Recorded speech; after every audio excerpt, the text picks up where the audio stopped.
Welcome, everyone. I am Jeffrey Goodman, Director of Marketing and Development for the YMCA of Northwest Louisiana, and we are here for Shreveport, Bossier, my city, my community, my home. My guest today is Cassie Hammett. Hi. Hey, everybody. Thanks so much for being here, Cassie. Thank you for having me. Absolutely. We've never met, so Yes. It's always interesting to sit down with folks. I feel like I know you because I've done a lot of research and just background reading to prepare for today. So really, It was really nice to meet you. thank you. Likewise. Well, we'll hop in. Let's start today with a quote of yours I came across. The quote is, "I believe I need to leave my city better than I found it.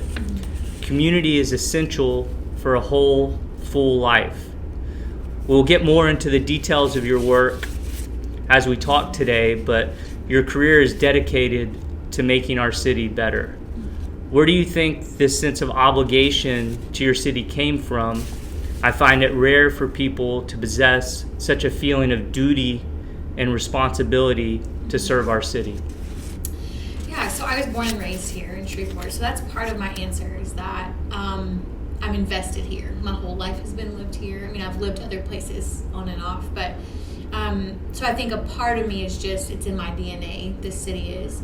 I do have, I wouldn't call it an obligation, but I do have a deep desire to see our city continue to become the city that it has the potential to become. And I would say for me, the way that kind of I think about what makes a city better is really it's the people. It's focusing on people. And not everyone takes that perspective. Some people feel called to legislation, and some people feel called to, law enforcement. There are so many things that go into a community. For me, I think it's an obligation less to a city and more to people.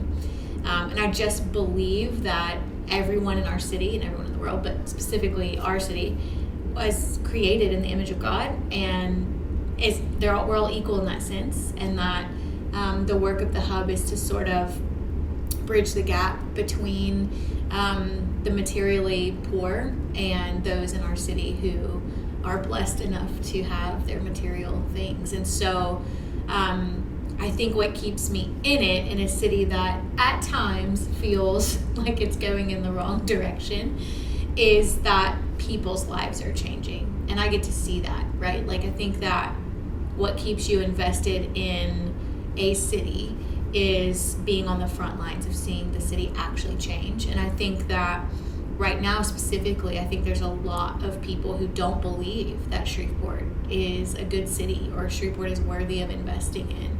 And I just disagree. Like, even when things are harder, right? Like, I think we're in a season in our community right now that is harder. There's still so much hope, and there's still so much change happening in our city among some of the most vulnerable populations. And so I do feel a sense of calling here.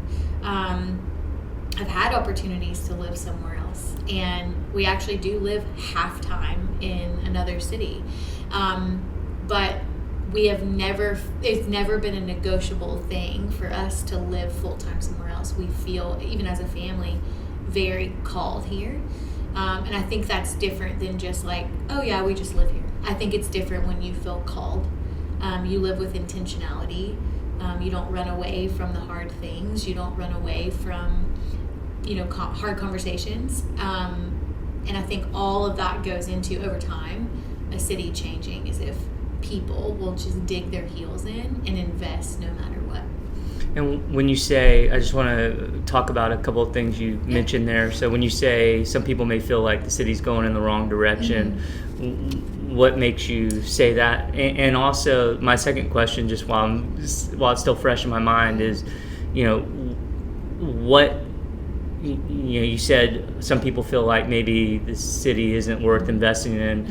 What makes you feel otherwise, or what, in spite of that, what makes you feel like you can actually push it in a more positive direction? Yeah. So my answer to what makes Shreveport worth investing in is also people, because people are worth investing in. because I think we can talk about a city, quote unquote, and it can start to feel like this like nebulous idea, right? Like it's a city or it's a government, but the truth is like it's only a city because people are in it, and people are worth investing in. And so if you decide a city isn't worth investing in, I think you're looking at it from a perspective that a city has now become this like theoretical idea and isn't attached to the people who are actually living in the city. So that would be one of my answers. I think right now, I do think we're seeing some harder times in the crime department of our city. And I do think that makes it hard for people to want to stay and want to invest. And I understand that, right? Like 100% understandably. And so I do think like we're in a time right now as a city where we do have to make decisions as people who live here. Are we going to stay and use our influence and use our perspective and use our material possessions and all of those things, or are we going to pack up and go where it's easier? I do think that's a decision a lot of people are having to think about right now, and that's a hard place to be in. It's a really hard place to be in. And so we, at the Hub, I think the benefit of working at the Hub, one of the massive benefits is that we never lose sight of that reality that this is about people. It's not about crime statistics. It's not about, politics. It's about people. It's about people who are committing crimes, and it's about victims who are on the receiving end of those crimes. But at the end of the day, it's people, and people are worth investing in. So for those out there who are unaware of you, let me provide some quick information.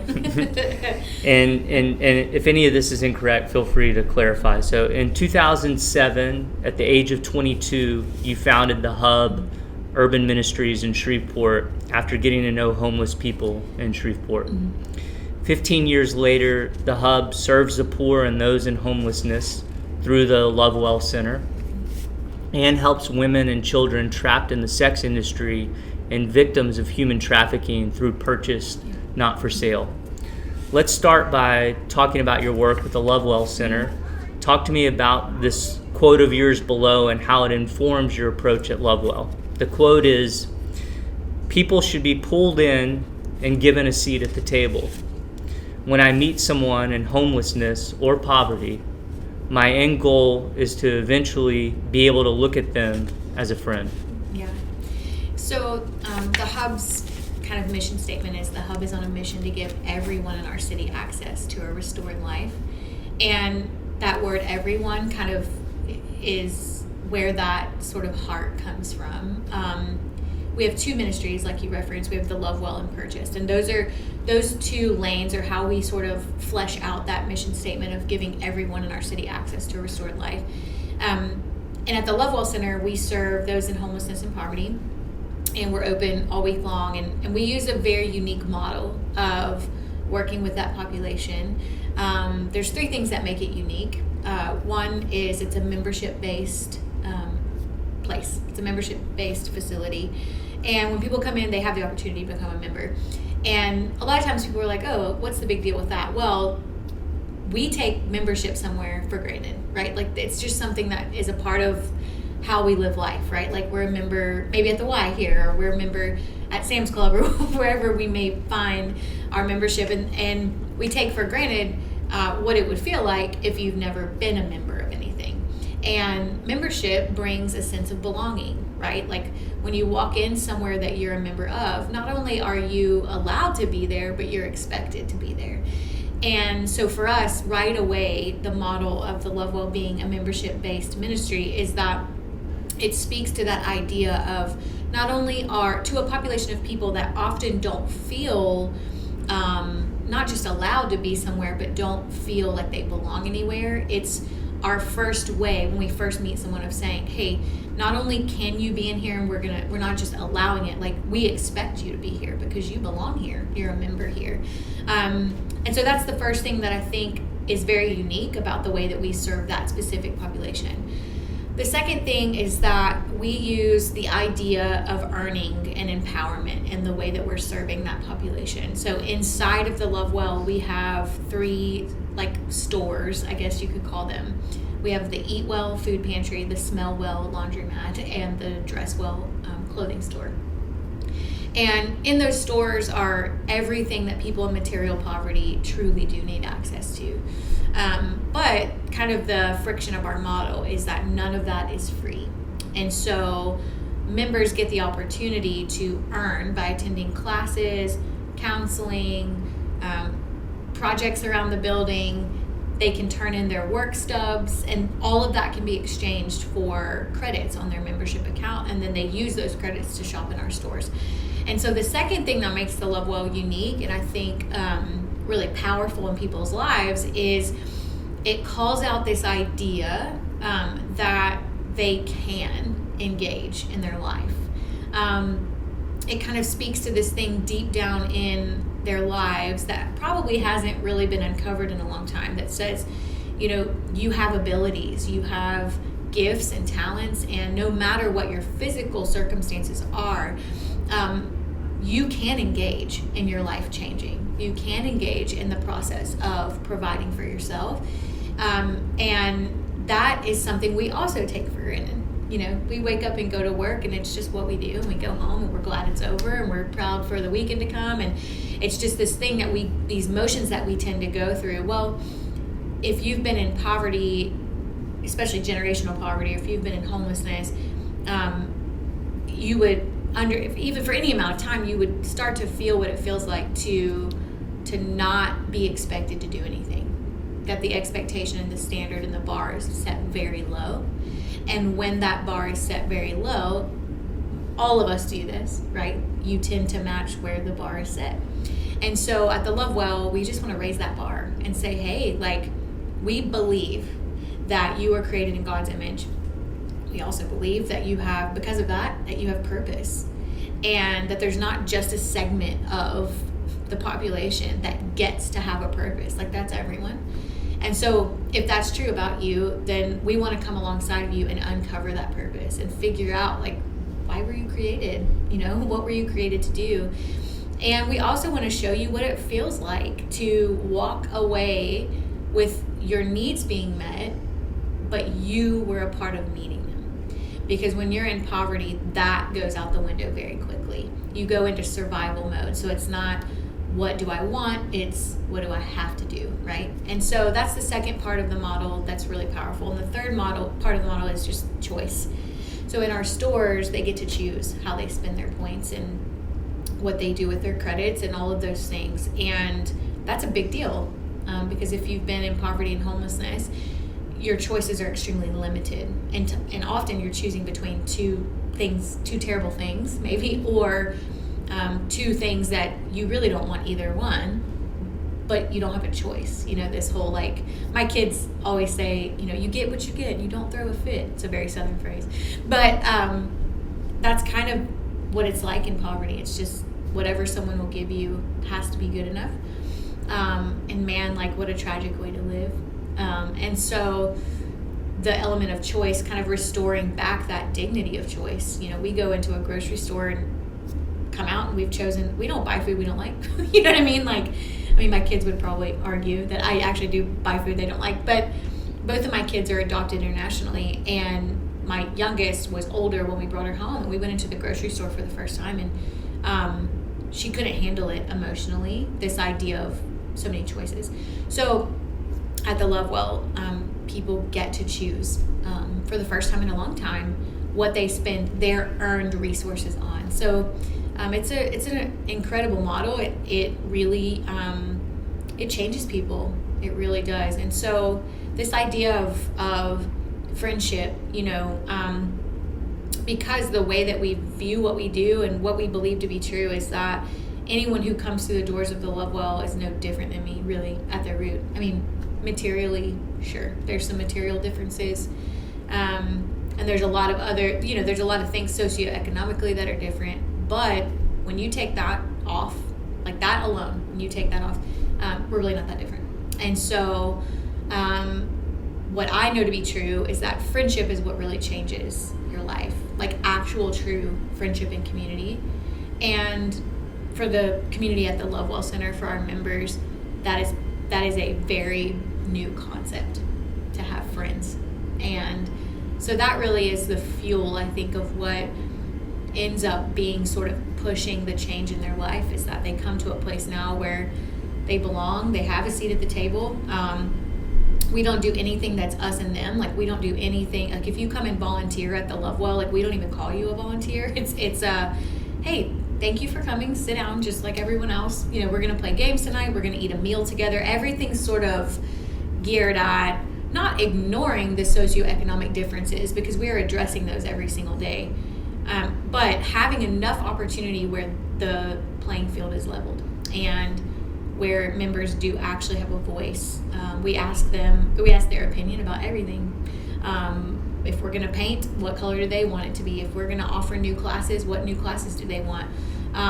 Just like here at the Y, you know, members have a voice. It's basically the same model at the Lovewell. So, and the last thing I'll say about friendship is that, you know, I accidentally started the hub, which is a much longer story, but it was friendship with the poor that radically changed me. So as much as we would love to say that they need us, we need them. We need the poor in our lives, because it changes us and grows us and stretches us. And so I recognize that outside of my faith, I am who I am today because of my friendships with those on the margins. It's changed me forever and continuously changes me. And so that quote is this idea of, what if we didn't think about it as social work, or what if we didn't think about it as us and them, but we looked through the lens of a friendship? Because the truth is, if you think about your friends, like, there's literally nothing you wouldn't do for your friends.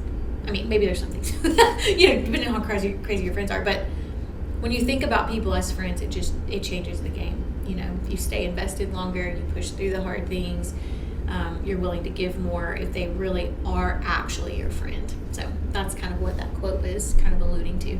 Love it. And my next question you kind of covered, but let's hit it anyway. Yeah. So I was really interested in this statement of yours that I came across. You just said the Lovewell Center program is not a handout. Mm-hmm. When accepted, a homeless or poverty-stricken person is given the opportunity to become a member. My question was, can you talk a little bit about the membership program and the guiding principles behind it? But I feel like you covered that. So we'll move on unless there's anything else you want to say. Okay. So I asked my previous guest actually yesterday the same question, and as I was doing my research on you, I just felt compelled to ask you the same thing. So the question is, in your opinion, are we breaking cycles? If not, what are we going to have to do differently to begin putting an end to some of the areas where our community struggles the most?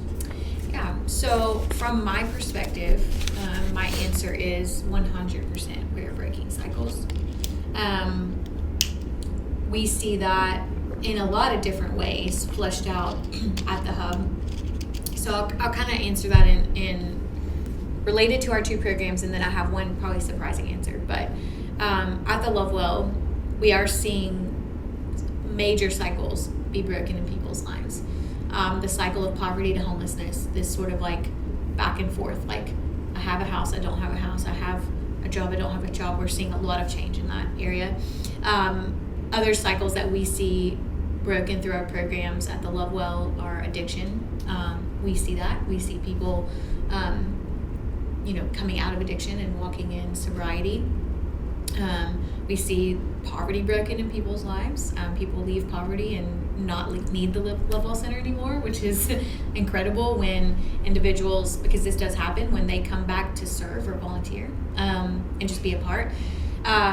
We're seeing a lot of other, like, I think a little more undertoned cycles break of sort of a population that trends towards aggressive and sort of for good reason, all about like, I just have to take care of me. That's changed and changing in the population that we serve. There's a sense that like we're, at the Lovewell Center specifically, that this is a community effort, that we can take care of each other. One of the cool things that we see happen is once members have their own asset, which is a membership account with credits, it is very common for them to use those on someone else. And that's a cycle being broken too, that, man, like for the first time ever, I have the ability to help you. I have the ability to intervene and be a part of your life changing. So 100% cycles are being broken. I think they're not the big sexy topics, right? Like I don't think they're just like these like incredible, like you can point to that on a daily basis and see it. But if you're in the trenches, you can see every day these small steps towards cycles completely being broken. And so on the purchase side of what we do, I think what we see the biggest examples of those cycles being broken, because purchase, when you're dealing in the world of human trafficking and sexual exploitation, it's just a lot more, the cycles are a lot more obvious. So one of the cycles we see broken regularly is this lifestyle of human trafficking, like being broken in someone's life and that person being given access to freedom. That's a big cycle that's being broken, because a lot of victims have been in this loop of exploitation for years and years and years, and that's a cycle in their life that they are accustomed to, that they've grown to expect, that they believe they deserve. And so when that moment comes where a victim gets the opportunity to get out, right, to experience life outside of that, I mean, that is a massive cycle that's broken. And what we see is it becomes a generational change, because a lot of these victims have children, and we get to see the domino effect of their freedom then translating to the way they raise their kids, the way that they're, the things their kids have access to. It's this incredible process where you do realize, like, not only has a physical cycle of exploitation ended, there are a lot more things that come with that, like that come in that, a lot of emotional turmoil, a lot of trauma, and we're watching whole lives be completely restored out of that. And so I think we see on the purchase side sort of these bigger examples, right? You can point to that and be like, that's insane, right? You have a woman who went from being incarcerated, 30 plus times to now entering into a diversion program, graduating, and being a fully functioning member of our community. I think that's where we see sort of these bigger marked ends of cycles happening. So I would say 100% yes in our programs we see that. I think another thing that we see is sort of in this third realm, because we work, kind of the purpose of the hub is, like I said earlier, is to bridge the community to these populations, because often there's this big chasm between. And so we see a lot of change happening among those who are serving these populations, those who are going through our trainings and sort of retooling the way they think about poverty and the way they think about trafficking and all of these things. And we're seeing cycles be broken on that side too, in the lives of our partners, our business partners, our church partners, our volunteers and donors. It's actually one of the most beautiful things, in my opinion, to watch happen, is someone sort of come to a conversation about poverty, homelessness, abuse, addiction, race, whatever it might be, because all of those topics are just a daily part of what we're dealing in, and come away with a more restored narrative about that. And watching, just like it did in my life, watching how much change can come when you're engaging with the vulnerable and marginalized, like how much you have to own your own junk and look at the way that you believe, the way you spend your money, the way you operate, the community, you have to start reckoning almost with your life. And so we're seeing a lot of cycles be broken on that side too, of people just investing in the lives of some of the most notorious people in our city and truly understanding what it means to be a friend to them. To me, that is a really big cycle that's being broken. As a whole sort of culture of our community, our whole population of our community is starting to think differently about the poor and the marginalized and the exploited. And to me, that's what changes a city. It's not just social programs. It's not just the homeless being housed. Those are all great things. Don't hear me saying they're not. but they're not sufficient. If that chasm stays and there continues to be a widening gap between the populations, we're not winning, because it's just not the way that, what I believe is it's not the way that God sees what he wants to see happen on the earth. And so that was a really long answer. No, it's great. No, and the last part really fascinated Yeah. me. So just staying with the last point you made about, the people that are engaged or the people that are serving, how do you, is there a lot of word of mouth coming from them in terms of recruiting others, or how do you expand that, or how do you multiply that, or how do you highlight those people so that other people are inspired to do the kind of work that they're doing? Yeah, so I think one thing in our favor is we've been here for 15 years, so I think not really a household name, but I think there is sort of an association in people's minds. Like if I want to volunteer, there's a few, things like the rescue mission, Salvation Army. There are some easy connections in people's minds. So I think in one way, just the fact that we've stuck it out for 15 years, is amazing. I think it just has solidified like a safe place for people to come in and engage. But there is a lot of word of mouth. A group will come, maybe one of our business partners comes and serves, and then they tell their friends, and then there does become this sort of, hey, like, I want you to see and experience what I've seen and experienced.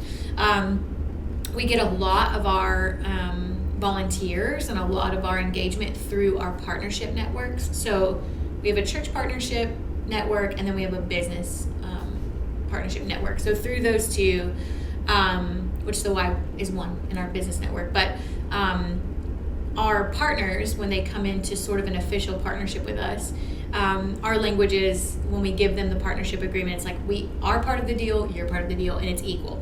So we're not just asking you for money. We're not just asking you to fill in the blank. We have a part to play here too.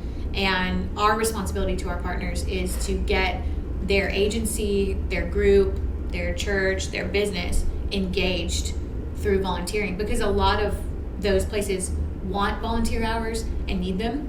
And so as a part of partnership, we are holding up our end of the deal and saying, hey, like, let's not just plan a day for all your employees to come, and it's just sort of this generic volunteering.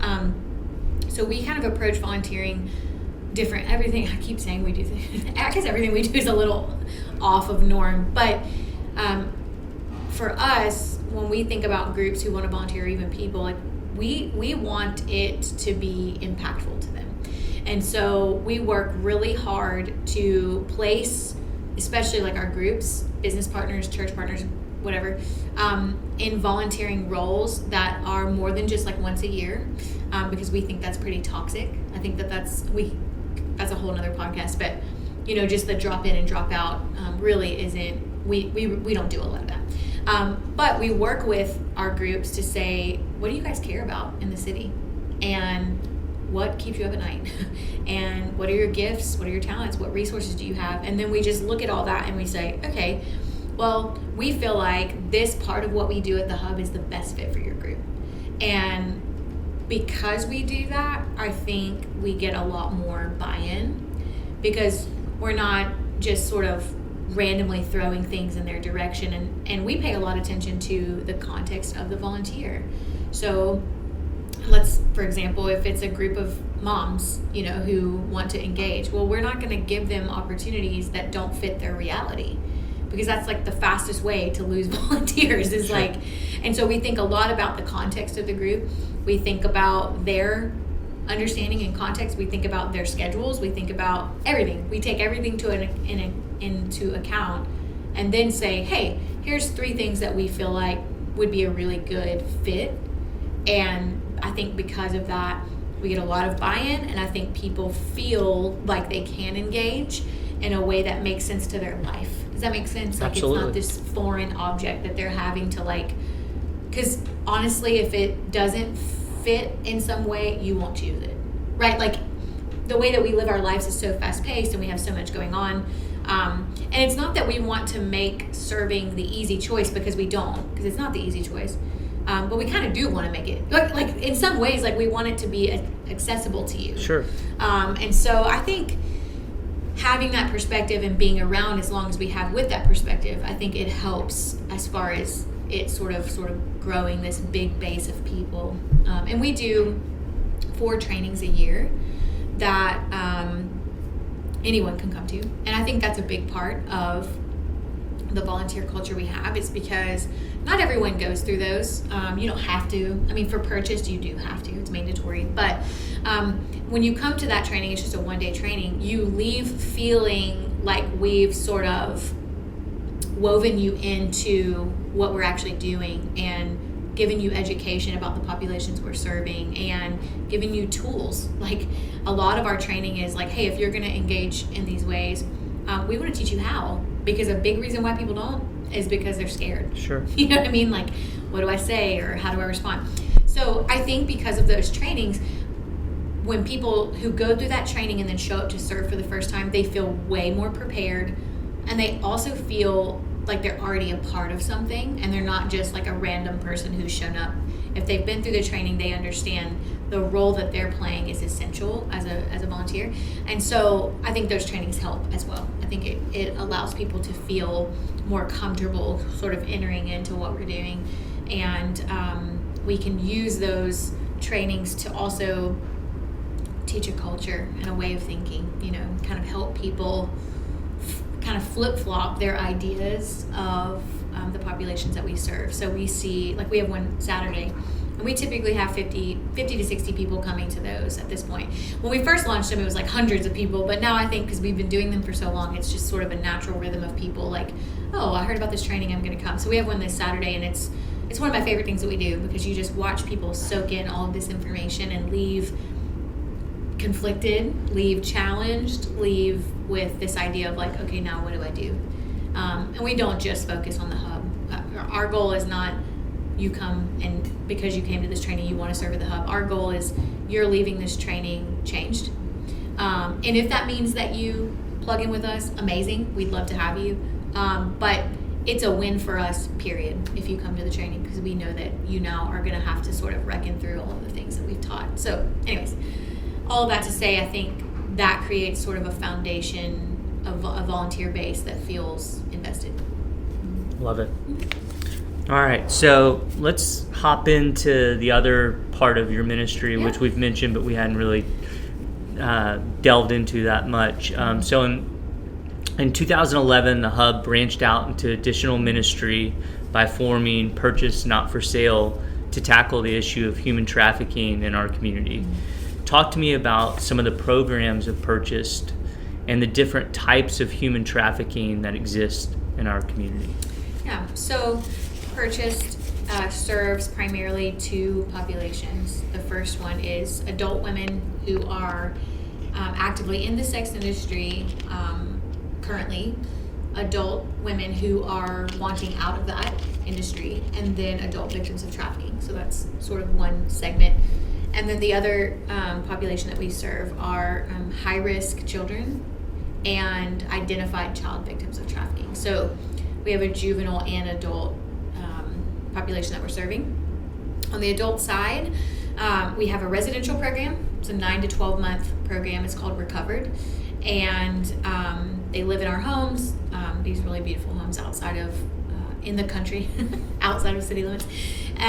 Live there for 9 to 12 months. They come every day and engage in a trauma-informed program, 4 phases. They kind of move through all manner of recovery, substance abuse, trauma recovery, trauma processing, a lot of counseling, a lot of foundational learning, like relationships and community, and all of the sort of putting back together all the pieces of their life that have been broken. And then as they progress through, they move towards employment, sort of what we view it as is basically self-sufficiency training. Like, hey, how are you going to not need us in a year? Because that's a quick amount of time, especially if you've been in addiction and prostitution or human trafficking for sometimes decades. A year is literally chump change compared to like what it takes to actually recover. So the year is sort of designed to the best of our ability to move them through some foundational things, starting smaller and sort of building, right? And at the end, we have a social enterprise called Rise Up and Roast in partnership with Rhino Coffee. And Rhino actually roasts, their roasting facility is in our building. And so as the women progress through the phases, they have the opportunity to move into Rise Up and Roast as employees. And so what's cool is that, and this is kind of a unique approach as well to recovery, is that usually sort of your kind of traditional view is someone moves through recovery, graduates, and then transitions into maybe a social enterprise, which a social enterprise is just a business that's designed to hire marginalized individuals. That's kind of a good definition of it. So traditionally, it's like you finish recovery and then you move into this social enterprise. So we sort of backed the social enterprise opportunity up into their recovery. And the reason we did that is because when I think about myself, if I'm go into a program, I'm going to be okay kind of investing in my emotional health and spiritual health and healing and for about a month before I start to be like, okay, all of us are this way, like this itch of like, what am I going to do, right? Like, how am I going to make money? And like all of those frantic feelings that actually can make recovery very difficult. So if you kind of see this happen, this kind of trend in people's lives, like at the 60 to 90 day mark, you see this battle begin between, man, I understand the importance of the recovery I'm engaging in, but I also know that like I have to support myself, right? And you see this push and pull, and it actually is a lot of times the reason why people will eject out of recovery early, because they're like, okay, I feel a little better, like everything doesn't feel so crisis. I've got some healing under my belt. I've learned some tools. I've been clean for 90 days. So, okay, I'm good. I'm going to go. And so we backed the opportunity to work into their recovery, which is very, very different than most places. And so now, once they reach the second phase, so around that 60 to 90 day mark, they are not only engaging in recovery, but they're also beginning to work. And man, like, it makes a really big difference. It makes a big difference. And it actually creates more buy-in into their recovery, right? Because they're like, oh, like I'm getting to work and earn, and I want to stay invested in my recovery because I want to stay invested in this opportunity. And so they move through Rise Up and Roast as employees. And basically what Rise Up and Roast is we are a distributor of Rhino Coffee. So it's a wholesale account business. And so if the Y is looking for some coffee, hey, I'm just kidding, little plug. But we provide wholesale coffee to a lot of our church partners, business partners in the city. And so our employees prep the coffee, grind it, they do everything. They make it all possible, deliver it, everything. Customer service, it's a beautiful thing. So then at the end of that, the hope is they've moved through Rise Up and Roast, and while they're employees, we also are working with them to determine their future employment and where they want to transition, working with them to get employed while they're still in our residential program. And once they get employed outside of Rise Up and Roast, they can stay post-graduation for 3 to 6 months as they're just working and saving and preparing to be on their own. So that's one program we have. We have the other adult program we run is in partnership with the Caddo DA's office. We have a diversion program, Caddo and Bossier, actually.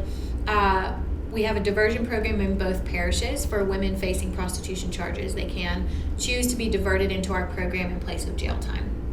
And so we have a diversion program that runs during the week of women that are engaging in that as a sort of a part of their court sentence. So that's an incredible thing, because I think I said this earlier, but there's a revolving door aspect of incarceration, and you often see the same people getting arrested, if not for the same crime, for escalating crimes. And so when you think about the why, why is someone consistently being arrested for the same thing over and over and over again? That's sort of what that question of like why. There was one woman that kind of years and years ago sort of started my whole brain on why. I mean, she had been arrested 19 times for misdemeanors and different things, and I'm thinking like, okay, this is crazy to me. Like, that's a lot of times. Why is that happening? And you realize that not for everyone, but for a lot of people, a diversion, an opportunity to do something totally different as a response to your crime often is like this. It's like jumping off a battery, right? It's like, instead of going into incarceration and just sort of sitting out your time, now you are engaging in something that's actually changing you and coming out on the other end, possibly not ever going to be a criminal again.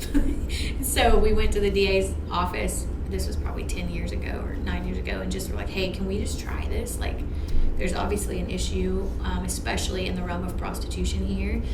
And so that's started that. It's called Exit Strategy, but and it's really successful, and it's a really great program. And then we were able to duplicate it over into Bossier last year, so that's really cool. So now it's in both parishes, and a lot of times people are like, well, what if they're choosing that diversion as a get out of jail free card? So my first response is, I would. Like, that's always my first response. I'm like, well, I mean, you would too, though. Like, you know what I mean? Like, no one wants to go to jail. But the thing about the diversion program is it's actually the harder choice. Sitting out your time in jail for a misdemeanor violation of prostitution, it's called a 90-day turnaround. Usually it's just 90 days. And you just go sit it out, and it sucks because you're in jail, but it's not like this massive, sort of punitive response. The diversion program, what you're actually agreeing to is harder than that. You're agreeing to showing up of your own volition, which is difficult. You have to pass drug screens every month. You have to engage in classes. You have to do community service. I mean, it's not the easy choice. And so that's what we always tell people is, like, if people choose it as a get out of jail free card, great. We're just glad they chose it. We're glad that they're now sitting in a room with us, and we can begin to walk with them through their own healing. And so most women who start Exit Strategy complete it, overwhelming majority. So those are our main programs. On the adult side, we do a ton of outreach in the community. We have law enforcement, hospitals, schools. I mean, it takes so much to identify one victim. I mean, that's just the reality. Like, you cannot just have one nonprofit and that be the solution. That's like, shooting hell with a water gun. It's literally what that is. And so, because of that, it's a systemic approach, and so Purchase works systemically. Like, we partner with every single system we can possibly imagine that may encounter these high-risk populations. And so a lot of our work is on the outreach side, identifying victims in the community, responding to, we have a 24-hour hotline that is the sort of reporting hotline for our community, running that hotline, responding to the things that come in there. So a lot of stuff happening in the Purchase realm. On the juvenile side, we have we do a lot of work of prevention. So we work with high-risk populations, runaway shelters, foster children, kind of the segments of the population that are going to be the most vulnerable to being recruited into human trafficking, runaways especially. We do a lot of work in the prevention side, and then on the program side, when a child is identified as a victim, we have wraparound services and a program very similar to what we provide for adults, but just tooled and sort of designed for children. And so that's kind of the overview of what we do at Purchased. Our newest sort of add-on to this is we've, in the last 3 years, been pilot testing and working towards trying to reach the supply side, the demand side, of the supply and demand conversation. So, prostitution exists because there's a demand for it. And so if we believe that the hub is our mission to give everyone in our city access to a restored life, then what does that mean about the demand side? And what would it look like if we started applying all the same things of all this stuff I've been talking about to the population fueling the problem? So it's called demand, and we actively serve men who are buying sex online, men who are arrested for that. We have a diversion program called John School, because legally they're called a John. Well, not legally, but kind of slang.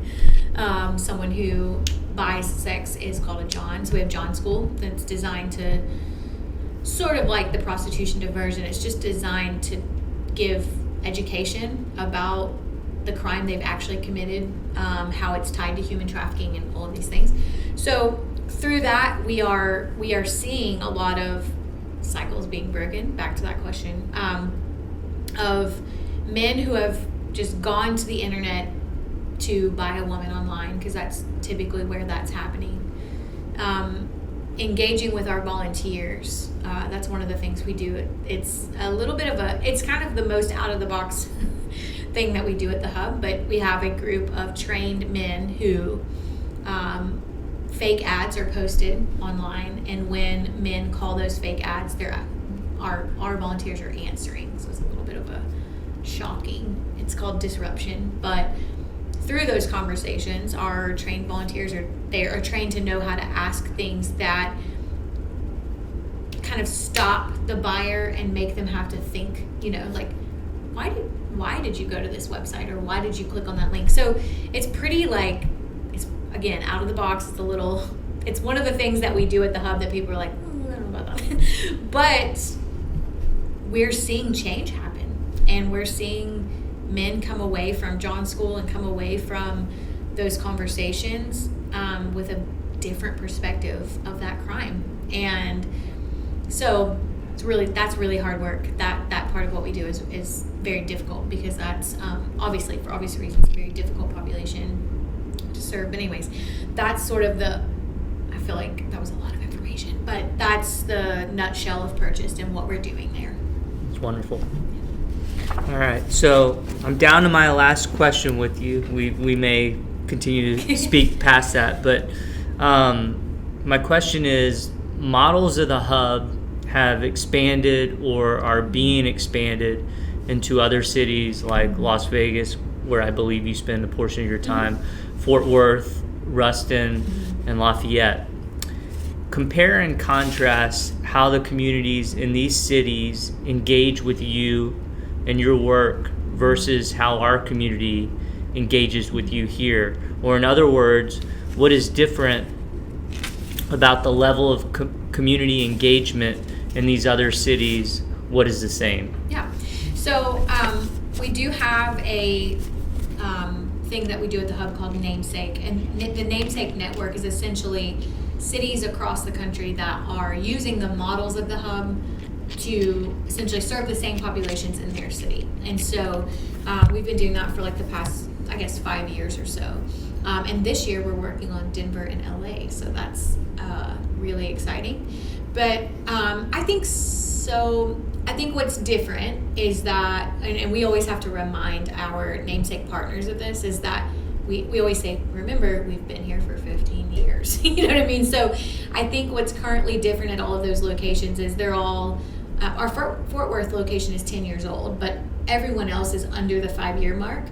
And I think you see that there is just this like groundswell of community engagement here that looks different there. It's not as engaging yet, but I think it's just a time thing. I think that it's being on the ground and staying invested in all of these things. So what's the same is, I guess this is kind of like what's different and the same. So some of the cities are serving varying populations than we do.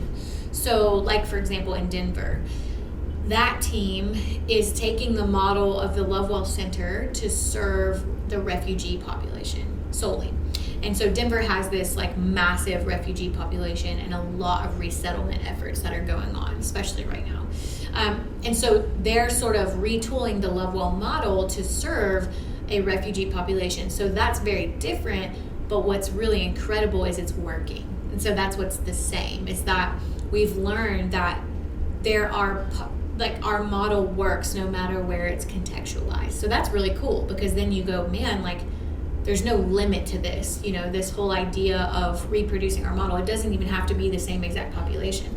So some of our namesake partners across the country are serving kids with the model. That's not something we specifically do. So what's been really cool is for our team here, and what's very stretching, is learning how to contextualize what we're doing somewhere else. That is that is a very difficult skill to learn how to do. Those teams in those cities are autonomous from us, so we're not, like, we aren't in charge of those teams. We don't, run them. They're all completely run by those cities and those groups. But what's been really cool to see is that we're able to take 15 years of experience and what we've learned and the elements of all of that and the elements of our models and contextualize it no matter where. So that's been really fun because you get to see, like, my favorite model contextualizes in Denver because it's just, you get to see all of the same principles, all of the same life-giving things applied to a completely different population. And that has been probably one of the hardest things I've ever done, sort of like, okay, how do we, because I don't have years and years and years in a refugee, environment. And so it stretched me as a leader to like take off the hat of what I know and really like learn and ask some of those same hard questions about a new population that I was asking here earlier. So it's just been really incredible to see the models not only be duplicated in other cities, but just it's just the coolest thing to watch it work, and like, I know saying it works is like a weird thing to say, but like it actually does. Like seeing lives that go from no hope to being on a pathway to full restoration using this same model has been incredibly encouraging. And I think for us as a team here, we jokingly call Shreveport the mothership, because we've been doing it. Everything that they're doing anywhere else is coming from here. And I think what it's done for us here is, one, it has raised the bar higher for us, because when you say you're the model, that is taking on a responsibility and a level of excellence. So I think it raised the bar for us to go, okay, if we're doing it, it needs to be reproducible. If we're doing it, we need to be able to put it on paper. It doesn't need to live up here. All of those things that, can get lost in nonprofit world. Like, it's just what we do, but when you're the model, you have to be able to actually like teach that. So it's been really good for our team for that reason. The other thing is it gives us this like wider view of what we're doing. So in Christian language, it would be like a kingdom view, like God's it kind of expands our view to go, okay, anything we're putting our hands to here, no matter how hard it is, no matter how heartbreaking, no matter how long it takes us to figure it out, we're going to pass that along. And because we're going to pass it to someone else, we're going to save them a lot of time and heartache and frustration. So I think it just really does back up our view of what we're doing, to not be so, tunnel focused and frustrated and all of those things, just to go, man, but all of this effort is literally duplicated in its impact because we're able to then turn around and pass all of those batons off and say, hey, here's a new program, or here's a new policy we have, or here's a new way of doing this. So I think it kind of just keeps this constant life flowing through our team of like, man, this is really hard, but like we're investing here, but we're also investing there. So it's really hard work, but it's an incredible part of what the Hub's been doing the last 5 years. And how do the namesakes come about? Like how does a city discover your work, or how do you discover a need in another community? Mm-hmm. Talk to me a little bit about that expansion process. Yeah, so our sort of stance on namesake is we wait for groups to come to us. So we don't do a whole lot of like, where do we want to be? And so it has happened all sorts of ways. When an organization somewhere is wanting to reach a population, often one of the first things people do is look on the internet, like, who's doing it? Sure. So I think what's unique about, and there are other people who do this, but it's unique to find an organization doing it and also duplicating it. And so I think when people go to like research, they Google, human trafficking ministries or human trafficking nonprofits, we come up. And I think as they're looking through, like, there's not many who say, hey, not only are we doing it, but like we can do it with you. So I think one thing is just people doing their research. Another is experience. So we've had a lot of namesakes start because they first came here. Maybe they came here on a mission trip, or they came here and served or something. And then they're like, wait, like, this is exactly what we've been looking for. So each city has uniquely come to us in a different way.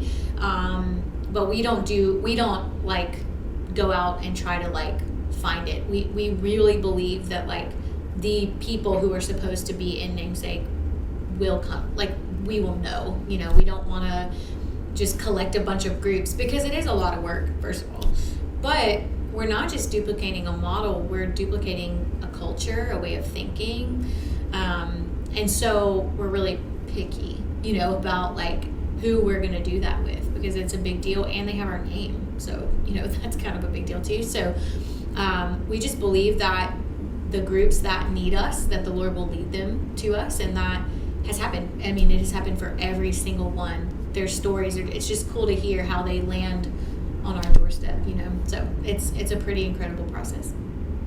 Well, thanks so much for sharing everything today. Is there anything else you'd like to mention? I mean, This is wonderful. Yeah, so I would say, because I would imagine most people listening are from our city, I think one thing I would say is like, we'd love to have you. We'd love to have anyone listening be a part, come and be a part. I think it's easy to look at a nonprofit 15 years, look at their social media and say, oh, they're good, they don't need me. But not to sound desperate, but like we actually really do need people.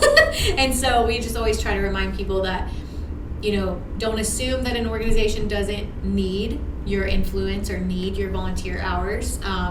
And so the easiest way that people can do that is just going to thehubministry.com. Everything you need to know about everything I just talked about is there, and it's super easy to get involved and to volunteer and to ask questions and all of that. So I would just encourage people that are listening that live here, maybe just to ask, like, was there anything that we talked about that really struck a chord with them? And if so, I think everyone's first response typically is, well, like, I don't have anything to offer.